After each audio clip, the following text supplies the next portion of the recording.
สวัสดีครัสวัสดีค่ะบสวัสดีครับขอต้อนรับทุกอีกแล้ท่านวขอต้อนรับทุกท่านอุ๊ยขอต้อนรับทุกท่านเข้าสู่ปากีชาแนลจ้าททำเยอะจนเครื่องรวนถ้าเกิใช่ดคนไม่ได้ดูทุกอันก็คงงงว่าพี่ๆเป็นอะไรกัน อ่ะเอกลับไปดูอกลับไปดูอีกสัก2-3คลิปข้างๆเนี่ยนะครับน่าจะเห็นเสื้อตัวอืมเดิมแสดงว่าอะไรต้องแสดงว่าเราทำต่อเนื่องจากทุกคนจ๋าต่อเนื่องทำต่อใช่เนื่องภายทำแบบในวันเดียวจุกๆเลยจ้ะกันถูกต้องเพราะขว่ายันมากไหนก็กลับมาแล้วพอกลับมาปุ๊บ ก็ได้รับการสนับสนุนจากทุกคนนะครับแล้วการสนับสนุนจากทุกคนไม่ว่าจะเป็นการโอนเงินเข้าสู่บัญชีนี้โดยตรงนะครับการกด Subscribe ไลค์หัวใจแชร์รวมถึงการพูดชื่อเราในทุกช่องทางฝากนี่ด้วยนะจ๊ะนี่ก็ต้องขอบคุณค่ะมากๆนะครับเอาล่ะเรื่องนี้จริงๆแล้วต้องบอกว่ามันออนไปแล้ว2 EPอืมอืณนาวนะณมนาวออนไปแล้ว2 EPแต่เราถูกป้ายยามาจากลูกบ้านเนาะถูกไหมว่า ว่าอยากให้อืมรีแอคอยากให้เรื่องนี้รีแอคเรื่องนี้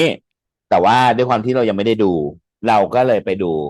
Official Trailer กันก่อน แต่พี่เทเลดูแล้วอร์อืมแต่พี่ดูแล้วอืม กับ Channel Fanboy แต่เชื่อพี่แม้ว่าพี่จำไม่ได้หรอก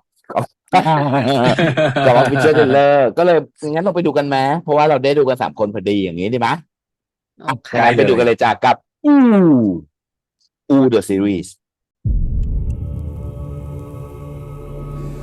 โลกเรามีพลังลี้ลับอยู่2 ประเภท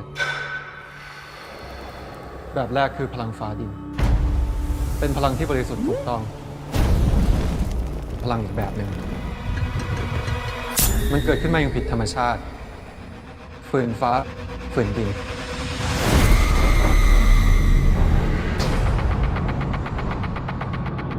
งานนี้ล้อหล่อเนาะ现在，妖魔的威力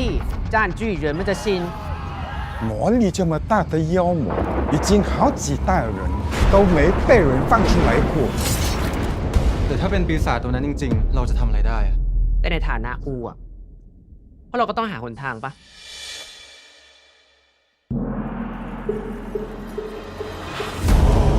比加为天地，为见面加为天地。 พีทมึงก็เห็นใช่ไหมล่ะ เพราะมึงก็เป็นหนึ่งในพวกมัน เจ้าจะฟัน คงมีใครทำพิธีกรรมอะไรบางอย่างกับมึงใช่ไหม ที่ท เราจะผนึกปีศาจระดับชีหลงอะเราต้องใช้อูถึง9 คน ไม่ต้องงั้นแปลว่าเราหาใครเพิ่มก็ได้ พิธีนี้จะเริ่มได้ ก็ต้องใช้มึง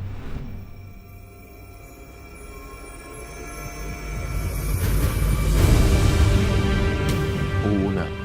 เป็นแค่คนธรรมดาที่สามารถเชื่อมต่อกับพลังธรรมชาติ แล้วหยิบยืมพลังนั้นมาใช้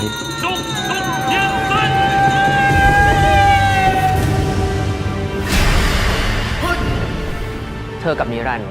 จะต้องใช้ชะตาร่วมกัน 我们祖宗所授予的唯一一个任务，就是捍卫天地，而非腐去传力，也非贪图钱财。 ถ้าขืนมึงยังใช้ชีวิตอย่างนี้ต่อไปเรื่อยๆ ตัวมึงก็จะมีค่าเป็นแค่ภาชนะ รอวันให้ปีศาจมันยึดร่างก็แค่นั้น กูก็คงทำไม่ได้อะถ้าไม่มีใครสักคนเชื่อในตัวกูซึ่งคนนั้นก็คือมึง โรแมนต์มาก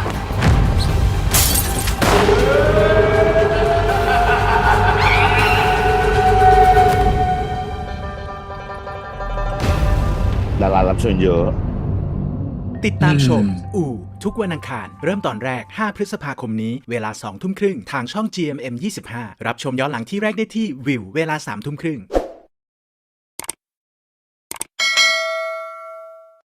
เป็นไงโดนป้ายยามา อูคือผู้สะกดวิญญาณนี้เหรออูคือผู้จะบอกว่าไงช่วยบอดีนะกว่าต้องใช้จะสะกดวิญญาณมันได้ต้องใช้อูจับ 9 คจับนปีศาจ คน จับปีศาจแล้วก็สะกดวิญญาณอะไรอย่างงี้ระดับชี้อะไรนะมันมีปีศาจระดับเนี้ยที่เป็นระดับใหญ่อะต้องใช้9 คนเออ อ่า อืม เพราะปกติน่าจะเป็นแบบว่าจับวิญญาณได้ แต่ว่าถ้าเป็นปีศาจที่มันเป็นเวลเยอะอย่างเงี้ย ก็เลยต้องใช้9 คนอะไรอย่างงี้หรือเปล่า เท่าที่ปีติความนะตายแล้วฉันไปดูอะไรกับแฟนบอยมาทำไมฉันจำได้ไหมตายห่าแล้วอ่ะไหนยังไง เลย สิ นั้นเคมีของ โดน งาน ป้า นี้ ยยา กับ มา น้องสกายดีงามมาก โรแมนที่แท้ทรูเนาะ ใช่โรแมนต์แททูแล้วก็คิดว่าเก็บไปบ้างเถอะสักคู่หนึ่งอย่าให้มันเป็นวายไปหมดเลย อืม อืมให้เหลือเป็นโรแมนซ์บ้างแนวมิตรภาพบ้างอะไรอย่างเงี้ยมันก็น่าสนใจดีเหมือนกันเพราะว่าการสร้างเคมีให้มันหยุดตรงที่คำว่ามิตรภาพกับคำว่าเป็นเพื่อนเป็นพี่เอ่เป็นพี่ให้ชายน้องชายกันอะไรอย่างเงี้ยให้มันถามว่านะ มิตรภาพกี่โมงนี่แหละดีสุดละจริงใช่ใช่ให้ถามนี้บ้าง ๆ เออซึ่งจริงมันท้าทายกว่านะจริงๆแล้วว่ามันท้าทายกว่า จริงๆมันลุ้น มัน ใช่ ลุ้นมันลุ้นกว่า ว่ามันจะข้ามเส้นกันเมื่อไหร่จ เอ ริงๆ อ แล้ว เอ แบบ อเอ อุ้ย อเอ แหม อ มันข้ามเส้นมาตั้งนานแล้ว แต่ว่าอะไรอย่างเงี้ยมันเหมือนเล็บขบ มัน ที่ยังไม่ถูกตัดอ่ะ ใช่ อยากตัด ใช่ นะแต่ว่าพอกดไปแล้วมันเจ็บมันยังมันอยู่อ่ะนึกออกปะอะไรอย่างเงี้ย มันไม่นึกถึงแบบตอนเราดูแบบปรมาจารย์ที่มาหรือว่าพวกซีรีส์ของจีนนะ หรือ เขา เกาหลี เรี เอย ก ง ว่า ก็ตามเนี่ยบางทีก็ดูแบบมันเกินนะ จิ้นเองเองคลาสสิก ถูกต้อง คือ มัน คือ ปล่อย พี่เชื่ออย่างหนึ่งว่าโรแมนซ์เนี่ย ไอจังหวะความรู้สึกของตัวละครเนี่ย เรากำกับเอง ใช่ เราเข้าข้างตัวเองแล้วเราก็จะกำกับเองนึกออกปะแต่ว่าไอ้ภาพ ใช่ ที่มันออกมาเนี่ยมันเป็นหน้าที่ของผู้กำกับว่าเขาจะไปเสริมความรู้สึกกันแค่ไหนแบบไหนยังไง แล้วระดับความสัมพันธ์มันพัฒนาไปยังไงได้บ้างอะไรเงี้ยแล้วความสัมพันธ์ที่มันถูกพัฒนาขึ้นมามันเป็นแค่ความใกล้ชิดมันเป็นแค่มิตรภาพ มันเป็นแค่ความรู้สึกแบบรักกันฉันพี่น้อง แต่ว่าการตีความแล้วก็จินตนาการเหนือสิ่งอื่นใด มันเป็นหน้าที่ของคนดูอะค่ะ ใช่ เออ เหมือนอารมณ์แบบว่า เราอ่านหนังสือเล่มหนึ่งอ่ะ เรามีภาพในหัวของเราแบบหนึ่ง ถูก ก็เหมือนกันกับอันนี้ที่แบบเว้นที่ให้ไปชิปกันเองไปฟินกันเอง ใช่ ใช่ซึ่งเป็นสิ่งที่ท้าทายแล้วก็สนุกแล้วก็อยากดูแล้วก็ได้เห็นสักทีได้เห็นสัก ซึ่ง ที เซอร์ไพรส์นะไม่ได้คาดหวังว่าจะแบบว่าแนวจีนไปเลยแบบนี้ คือเพราะตอนแรกแบบว่าพอพูดถึงเรื่องแล้วพี่ปอนบอกประมาณมันเป็นเรื่องปราบผีอะไรอย่างงี้ใช่ปะก็ไม่ได้คิดว่ามันเป็นเรื่องจีน แต่ ภาพออกมา ค แบ วาม บ จริง นี้ แล้วจริงๆน่าจะคิดเพราะว่าชื่อเรื่องชื่อเนาะ ใช่ แต่ไม่คิดว่าคือจะพูดจีนแบบอะไรจีนไปเลยอะไรอย่างเงี้ย ซึ่งเห็นชัดเจนแหละว่าทาร์เก็ตขายใคร แรงมาก เออ ขายร่วม ซึ่งดีมันเป็น แม่ การ ไท ดี ย เพ ก็ ราะว่า รัก ของพวกเนี้ย คือต่อให้มันเป็นซีรีส์ไทยแต่ว่าวัฒนธรรมจีนมันฝังรากลึกกับประเทศเรามานานมากอยู่แล้ว ถูก ฉะนั้ ต้ น อง แปลว่าซอฟต์พาวเวอร์ได้มา แล้วด้วยความที่มีวัฒนธรรมจีนเรียกว่าบางซีนที่ป๊อปดูนี่เหมือนไทยเมืองจีนคือเหมือนกับอาจจะเป็นในเนื้อเรื่องอาจจะไปเกิดที่เมืองจีนก็ได้ ไอซีนต่างๆ ที่เกิดขึ้นในฉาก แรงมากน้ำตกไค อะไรอย่างเงี้ย ชิ หรือบ อน ย่าง ภู เงี้ย ภูเขาอะไรอย่างเงี้ย ซึ่ง มันก็เห็นความแกลนในการที่เขาใช้กราฟิกใช้อะไรหลายๆอย่างเนาะแต่ก็ในอีกหลาย ๆ มุมคือ ความสุ่มเสี่ยงของรายละเอียดเล็ก ๆ น้อย ๆ ที่ต้องระมัดระวังมากๆเพราะว่า เพราะ ถ้า เรื่ เกิ อง ดเราทำแบบจีน เรื่อ ใน งมัน วัฒ ใหญ่ นธรร เนาะ มไทย เราก็ทำแบบไทยไป แต่พอไปจีนแตะแบบจีนเลยเนี่ย ก็ต้องทำให้ถึงไม่งั้นมันจะดูแล้วแบบโอ้โหเรื่องมาอย่างดีแต่มาเจอตรงนี้ ดึงไว้นิดนึงอะไรอย่างเงี้ยอย่างภาษาจีนในเรื่องก็สำเนียงไทยไปหน่อยอะไรอย่างเงี้ยนะที่ป๊อปได้ยินนะนิดหน่อยแต่เขาตัดมาในตอนที่แบบว่า คนไทยพูดจีนให้คนจีนฟังหรือเปล่าไงนึกออกปะ ก็เป็นไปได้ อะไร คิดอ แบ ย่าง บ นั้นก็ นี้ คือโอเค หรืออาจจะแบบว่ากำหนดในบริบทว่าเป็นซีโนไชนีซีโนไทยอะไรอย่างเงี้ยคือเป็นคนจีนที่คนไทยเชื้อสายจีนที่ยังมีความเป็นจีนอยู่สูงมากอะไรอย่างเงี้ยก็อาจจะเป็นไปได้ที่แบบจะไม่ใช่พูดถึงจีนแผ่นดินใหญ่นะพูดถึงคนจีนนั่นแหละจีนที่เมืองไทยนี่แหละคือเป็นคนจีนเชื้อสายไทยเนี่ยไอ้คนไทยเชื้อสายจีนนี่แหละแต่คนจีนที่คนไทยเชื้อสายจีนส่วนใหญ่ในประเทศไทยเกิน 80% นะเขาจะไม่บอกนะว่าเขาเป็นคนจีนเขาจะบอกว่าเขาเป็นคนไทย บอกไปเป็นคนไทยแล้วใช่ เป็นคนไทย จริงๆปัจจุบันเป็นคนไทยแล้ว เป็นคนไทย เชื้อสายจีน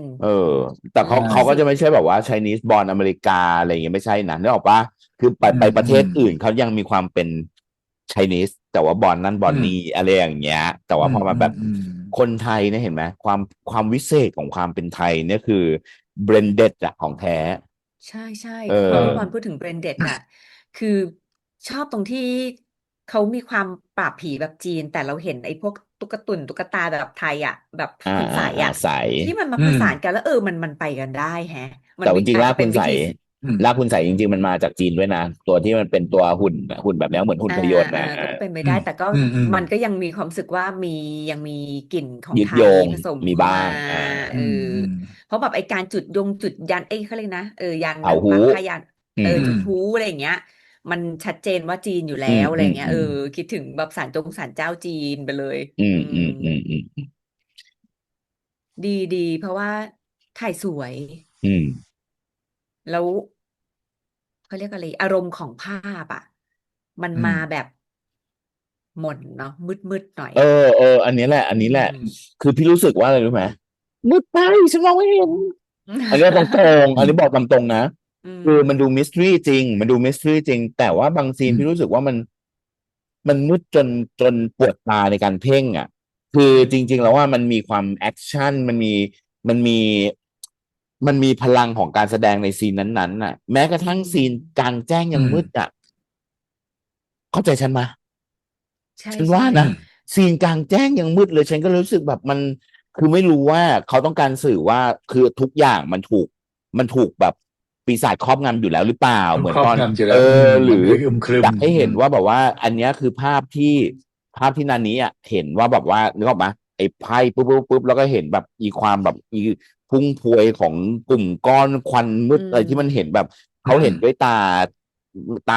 อีกมิติหนึ่งของนางอ่ะ แล้วเขาต้อง อื การ ม นำจะสื่อเรื่องนี้หรือเปล่า ให้เห็นว่าแบบว่ามันจนนะในที่สุดแล้วมันถึงแบบว่าจนถึงใส่เทียอีแบบปีศาจตายแล้วถึงจะใส่หรือเปล่าไม่รู้ แต่พี่รู้สึกว่ามืดไป ต่อให้จง อื ใจ ม แค่ไหนอ่ะ เธอถุงน่องมันมีเบลอร์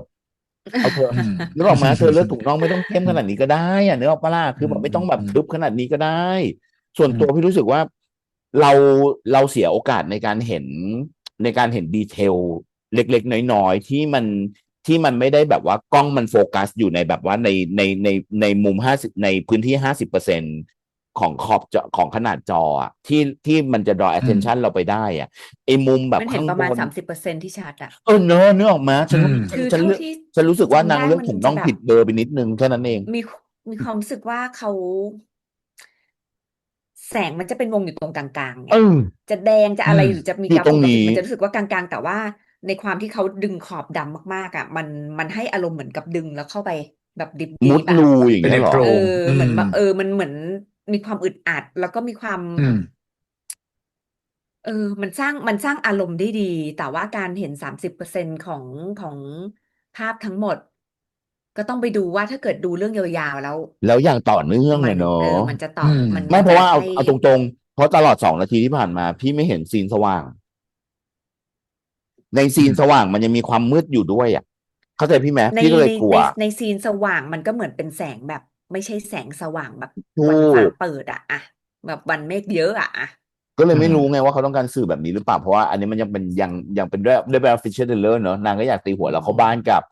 มนต์ขลังของการแบบปราบปีศาจ แล้วก็แบบว่าเคมีของ Bromance มหาการคู่นี้ อะไรอย่างเงี้ย อืม ก็เข้าใจได้ แต่ว่าส่วนตัวพี่รู้สึกว่าเสียดายในรายละเอียดที่เขามีอยู่รอบอะ คือ อืม ด้วย แล้ว มัน รู้ หา สึก ย เหมือน เมสเสจมันหล่นอะฉันว่า เหมือนเขาเกรดสีให้มันอมเขียว ๆ นิด ๆ ด้ อื วยมั้ง ม มันก็เลยยิ่ง ๆ แบ ดู บมืดด้วย แล้ว mystery อ ไป ม ใหญ่ เขียวด้วย อืม mystery ด้วย มันก็เลย แต่สำหรับ Porter Taylor ว่ายังไม่ค่อยรู้สึกนะ ยังรู้สึกว่า 2-3 นาทีไม่โหดร้ายกับสายตาเราเกินไป แต่พอพี่บอล จริง พูด ว่าถ้าเกิดทั้งเรื่องเลยเป็นแบบ เนา นี้ ะ ก็อาจจะ สว. ลำบากนิดหนึ่ง แรงมาก ดู ฉั แล้ น ว ต้อง เห ไป นื่อย แอปเปิลมา คื ใส่ อเมื่อ เล กี้ ย คือ อืม ไม่รู้เพราะว่าเราทำมาหลายเรื่องแล้วหรือเปล่า แล้วมันเพ่ง จนกลายมาเป็นแต่รู้สึกว่าอีเรื่องนี้มันเพ่งตลอดเวลาไง ตลอดเวลาใน 2 นา อื ที ม กว่าแค่เนี้ยมันรู้สึกว่า เฮ้ย ทำไมมันเพ่ง มันต้อง แล้วพี่ดูจอใหญ่ด้วยนะ พี่ดูจอ iPad อะ นึกออกไหม จอ อื ใหญ่อะ ม มันไม่ใช อื่ ม จอแบบจอโทรศัพท์เล็ก ๆ อะไรอย่างเงี้ย คือมันก็เลยรู้สึกแบบ เฮ้ย ตายห่าแล้ว กูพลาดอะไรไปเปล่าวะ ดีเทลอะไรอย่างเงี้ย อื มัน ม หายไปเปล่านะ อะไรอย่างเงี้ย เพราะว่าเราอยากเห็นว่าแบบไอ้หุ่นที่ใช้เนี่ย มันลักษณะยังไง มันเป็นฟาง หรือว่ามันเป็น อื ดินโปะฟาง หรือมันเป็นอะไรอย่างเงี้ย แต่ว่ามันโผล่มาหน่อย อื เดียว ม โผล่มาหน่อยหนึ่ง แล้วก็อีบริบทข้าง ๆ ของอีที่โผล่มาก็กลายมาเป็นแบบ Dark Moor อย่างนี้ อืม อะไรอย่างเงี้ย ก็เลยรู้สึกแบบ นิดหนึ่ง เข้า นะ ใจ ใน ใน แค่ อา ใน รม 2 ณ์ นา ที่ ที เขา น ต้ ะ องการที่จะให้มันแบบพิศวง แล้วแบบดู เอ ลึกลับ อ แล้วตีบ ๆ แล้วเอาแสงเป็นเซนเตอร์ตรงกลางในหลาย ๆ เฟรมที่เห็นนะ จัดอย่างงี้ตลอด คือถ้าเกิดจะปรับให้สว่างทั้งหมด ปอคิดว่าไม่ถึงว่าสวรรค์อีกนิดนึงอ่ะอารมณ์นี้ก็ไม่น่าจะหายนะถูกคือส่วนตัวพี่รู้สึกว่าเลือดถุงน่องเบอร์บางกว่านี้ก็ได้ เอา ไอ้ ไง ข เอา อง งี้ ถุงน่องจริง ฟิล์มติดกระจกอ่ะอันเนี้ยมันดูเหมือนแบบ80%น่ะฝนตกกูขับไม่ได้ด้วยค่ะอย่างเงี้ยนึกออกป่ะมันแบบมันมืดไปอะไรอย่างเงี้ยถ้าจะเอาให้มืดจริงๆก็สัก60ก็ได้ให้เห็นหน่อย ให้มันมีวิสัยทัศน์ต่อหน้าแบบตอนขับรถหน่อย ไม่ใช่แบบว่าหมาตัดหน้ากูมาตั้งแต่เมื่อไหร่คะเหยียบไปแล้วเงี้ยไม่ไหวนึกออกป่ะอันนี้ส่วนตัวนะ แต่ว่าด้วยอันนี้พี่ต้องบอกตามตรงเพราะอาจจะเป็นด้วยวัยด้วยแหละพอมันอยู่มืดนานๆน่ะ มันโอ้โหล้าเด้อแล้วถ้าสมมติซีรีส์มันน่าสนใจแต่กลายมาเป็นแบบว่าเทคนิคในการนำเสนอมันมาดิสทอร์กับมันมาดิสทอร์กับความน่าสนใจของเรื่อง มันมาดิสทอร์กับการแสดงของนักแสดง อันเนี้ยพี่ว่าน่าพิจารณาสูงสุดนะ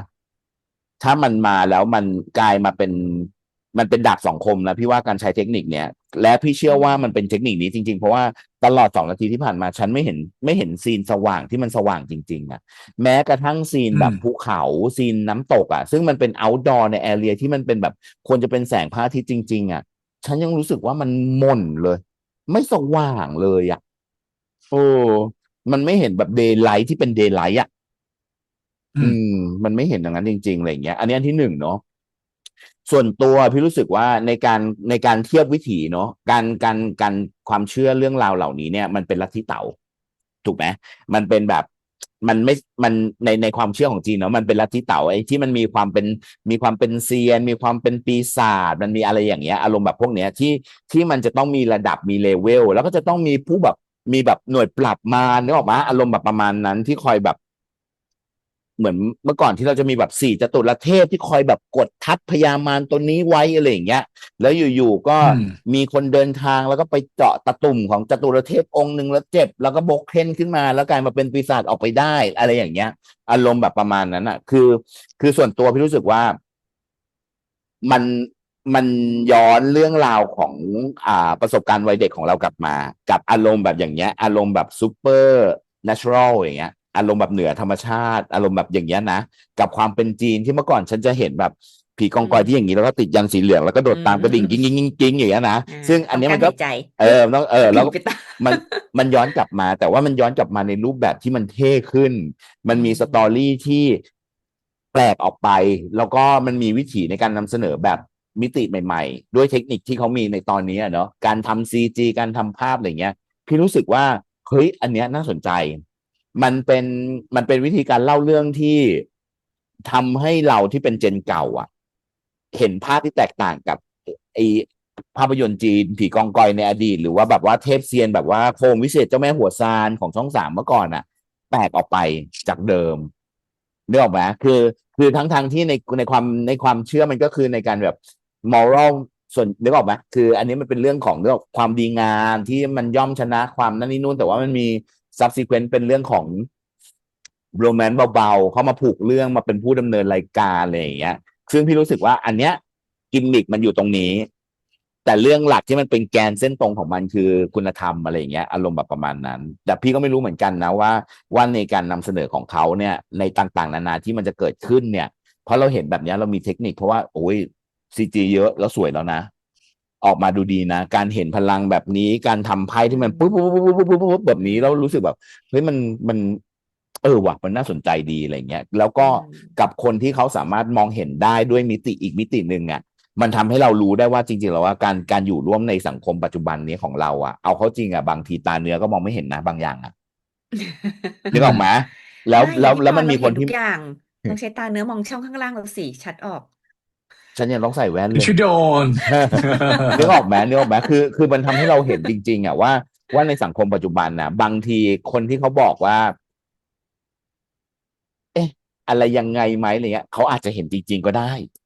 อันนี้เรื่องจริงนะอันนี้เรื่องจริงอะไรอย่างเงี้ยไม่ได้เราก็เลยไม่ได้อยากจะแบบอย่าไปสบประมาทเขาหน้าอะไรอย่างเงี้ยคือมันเป็นเรื่องของปัจเจกบุคคลเนาะเชื่อก็คือเชื่อไม่เชื่อก็คือไม่เชื่อไม่ได้ไม่มีใครขอร้องแล้วก็แค่อย่าไปทำร้ายคนไม่เชื่อหรือว่าอย่าไปทำร้ายคนที่เชื่อแล้วกันเพราะว่ามันเป็นสิทธิ์ของเขาเนาะแค่ประมาณนั้นส่วนตัวพี่รู้สึกว่าจะได้ความฟินของความโรแมนซ์อันนี้เอาตรงๆนะความฟินของความโรแมนซ์ แล้วก็ความฟินของแขกรับเชิญ พี่เชื่อว่าต้องเยอะ เพราะเห็นมาหลาย เห็นเยอะอยู่นะ ใช่ คริ มี ส หลาย ก็ คน เจอน้อง เออ วิน ค ต น กใจเลย มีภูวิน ใช่ มีคริส อืม มีคริส อืม ประมาณนี้ ก็ของพี่ก็ประมาณนี้ทุกคนว่าไงเหลือใครอีกด็อกเตอร์เอามา หรือว่าจบแล้ว ไม่มีอะไรเสริม โอ มา เค กมายอ่ะก็เป็นเรื่องที่แบบว่าคือ ส่วนตัวมีแอบเสียดายนิดนึงรู้สึกว่าฉากที่แบบว่าแบบปราบผีอะไรอย่างเงี้ยไม่ค่อยจะแกรนด์เท่าไหร่อะไรอย่างเงี้ยไม่แกรนด์เท่าที่ภาพที่เราคิดไว้ในหัวแล้วกัน แบบว่าที่คิดไว้ใน คือ หั เขา วแล้ว ปู กันว่า มาแกลนมากไง ใช่ในตอนที่ว่าปราบผีปราบปีศาจอะไรอย่างเงี้ยมันดูมันน่าจะแกรนกว่านี้นะอะไรอย่างเงี้ยแบบบางภาพที่เขาตัดมาให้ดูแล้วเนี่ยตรงเนี้ยรู้สึกว่ามันดูธรรมดาไปนิดนึงในส่วนของความรู้สึกส่วนตัว คืออารมณ์มันบิ้วมาค่อยๆอัพค่อยๆอัพค่อยๆอัพแล้วพอตอนจังหวะปราบมันไม่อัพพุ่งขึ้นไปไงมันก็เลยรู้สึกว่า ใช่ ไอสิ่งที่ ใช่ เราคาดว่ามันจะพุ่งขึ้นไปมันไม่ได้พุ่งให้เรา พอเขาเปิดด้วยพลังฟ้าดินเนาะนึกออกไหม ใช่ เขาเปิดพลัง เปิดมา ไฟ อลังการมาก ไอ้ภูเขา อะไรอย่างเงี้ ใช่ ย ใช่ แสงมาอย่างนี้ อืม แล้วแบบ ใช่ อารมณ์แบบ ใช่ ฟิลอีพิกอะอะไรอะ3อะไรตึกตึกตึกตึก2ตึกตึกตึก1ตึกตึกตึกเนี่ยมันแบบโอ้โหมันคือต้องการรวมพลังที่ยิ่งใหญ่มากเพื่อที่จะมาหนึ่งเดียวตรงเนี้ยใช่ หนึ่ง ใช่ เดียวตรงนี้ เพราะ มัน ว่า ต้ แบ อง บ แกลนมากอะ อันนี้ไม่รู้นะ อันนี้ขอแบบดีเฟนแทนเข้าข้างแทน พี่เชื่อว่าส่วนตัวพี่เชื่อว่าเขามีทีมใหญ่ แต่เขาต้องไล่น้ำหนัก แล้วก็เขาไม่ส่วนตัวพี่ว่าเขาไม่น่าเอาซีนไฮไลท์ของเขามาขายในงาน Official Trailer นึกออกไหมแต่พี่ว่ามันก็น่าจะต้องมีไล่ซีน พี่ว่ามันต้องมีเราต้องเห็น อันนี้ดีเฟนแทนแต่ดังใด เพราะเราถือว่า มัน ไม่ เรา เห็ เห็ น น มันก็ แบบนี้เนาะ แบบ ถูกไหมเราเห็น ใช่เพียงแต่ Official เพียงแต่ว่า Trailer ในเคสของ Official Trailer น่ะคืออ เราไม่เห็น สร้างมาให้ แบบ เรารู้สึกแล้วว่าเราไม่เห็นไงสร้างความรู้สึกแบบเปิดมา มันน่าจะอลังการมากกว่านี้ในการที่บอกนะถ้ารวม9 คนจะเป็นยังไงวะอยากรอดูเหมือนกันนะเมื่อกี้มันต้องใช้คนทั้ง9 คนนะอะไรอย่างเงี้ยแล้ว9 คนแล้วปุ๊บเราไม่ได้เห็นอะไร หรือถ้าเขาเคี่ยวข้ามเหมือนกันก็เขาก็ให้เราไปดูในเรื่องกันแหละจริง เพียงแต่ว่ามันไม่รู้สิมันก็ อาจจะเป็นแบบว่าเป็นคนแก่ที่ขี้เกียจแล้วมั้งตอนนี้แบบว่า ถูก มันแล้ว อันเนี้ย เฉยๆหน่อยนึงก็ดีนะ ไม่มันเป็นปกติด็อกเตอร์เพราะว่าเขาจริงแล้วเนี่ยมันไม่เหมือนเรื่องแบบว่า12 นักสัตว์ที่เรารู้แล้วว่ามีอะไรบ้างอยู่ในนั้น เรื่องเนี้ยมันเป็นเรื่องที่มีใหม่ทำมาใหม่ไงเราก็เลยไม่รู้ว่าอี9 คนนี้เป็นใครมันมีความสงสัยอยู่ในความเป็นเจนของเรานึกออกไหมเจน Y ของเราเนี่ยมันมีความสงสัยใครรู้อยู่แล้วแล้วก็ในความสงสัยนั้นเองก็มีความขี้เกียจเหมือนกันเพราะเราชอบแบบว่าไลฟ์ซัมมารีสรุปความมาให้กูหน่อยว่าชีวิตกูจะเป็นอย่างไรใดๆมีอะไรมาบ้างให้ย่อยง่ายหน่อยอะไรอย่างเงี้ยสมมุตินะอันนี้คือแบบเปรียบเทียบให้ฟังเฉยๆซึ่งมันเป็นเรื่องปกติในเทรลเลอร์ที่เราคาดหวังว่าเราอยากรู้เรื่องราวอะไรอย่างนี้ดีใจอย่างหนึ่งนะ จบดู ที่ ไหมดีใจอย่างหนึ่งนะเมื่อกี้ฟังพี่ปอนปุ๊บ เรื่องเนี้ย พี่ปอนลดไปเพราะเรานะว่าเพราะเราอยู่เจน Y จริงๆเพราะเราอยู่เจน ไม่เอาสิ พี่ปอน พูดไม่เอาเราวาย เป็นวาย อุตส่าห์จะไม่เอกแล้วนะ วาย ถูก เราเอา ใช่ วายแล้วเป็น ถามว่าดูไหมอยากดูมากเพียงแต่ว่า เขาน่าจะบล็อกไว้กับที่ฝรั่งเศสดูไม่ได้ ยุโรเปียนยังไม่มี ใช่ แพลตฟอร์มดูถูกไหม ใช่นะครับถ้าไม่ได้ว่าจะไปลงแพลตฟอร์มไหน แต่ว่าตอนเนี้ยดูใน YouTube ดูไม่ได้ โอเคน่าจะต้องได้เลยด็อกเตอร์ถ้าเราจะทำจริงๆแล้วก็เราต้องไปหาไฟล์มาแล้วเราก็มารีแอคจนได้ แต่ก็อันนี้ยังไม่รับปากนะทุกคน เพราะว่า นะขอร้องเถอะขอร้องรอก่อนนะ เดี๋ยว ยังไม่รับปากนะ แต่ เรื่อง ว่า ปัจจุบันก็เอาให้ทันก่อน ใช่เดี๋ยวเราทำให้ทันขึ้นมาแล้วเราเป็นการแบบเราจะทิ้งไปไม่ได้นะต้องไปให้ถึงที่สุด นี่มันรับปากอยู่ทำไมครับว่าจะอย่างเงี้ย แต่อย่างน้อยเรา ไม่ ก็ ได้ปาก ทำเทรลเลอร์แล้วนะนะ ถูกต้องถูกต้อง ฉันทำให้เธอแล้วนะ Official Trailer น่ะนึกออกมาโอเคครับ ไม่รู้ว่าถูกใจกันหรือเปล่า แต่ว่าเราก็ทำให้แล้วนะจ๊ะแฟนๆช่องจ๋า ครับผม ก็ฝากด้วยแล้วกันนะครับกับนะทุกวันอังคารนะครับ เริ่มไปแล้วเมื่อ5 พฤษภานะครับแล้วก็ EP ที่เราทำเนี่ยก็ น่าจะมา 2 ไปแล้ว2 EP ไปแล้วนะครับ ไปแล้ว เราก็เชื่อเรามีแค่8 EP ด้วยได้ข่าวมาจำได้แล้วจำได้1 เรื่องมีแค่8 EP นี่แหละจำได้ ก็ใครที่ดูอยู่ก็ติดตามไปดูได้นะคิดว่าน่าดูแล้วก็เราช่วยขายของให้คุณวสุเทพ Guest Patch ถ้าได้ผิดนะเป็นคุณวสุ ใช่ เทพ ของคุณวาทำคุณวากำกับโอเค เอาละจ้าขอบคุณทุกคนนะครับสำหรับทุกการติดตามนะครับสำหรับคลิปนี้นะครับ Official Trailer ของThe Series ก็จบเพียงเท่านี้นะครับเดี๋ยวเราไปเจอกันในคลิปถัดไปว่าจะเป็นคอนเทนต์อะไรนะครับแต่ว่าคลิปนี้ไปแล้วครับสวัสดีครับ สวัสดีครับ ไป ไป พูดกันยาว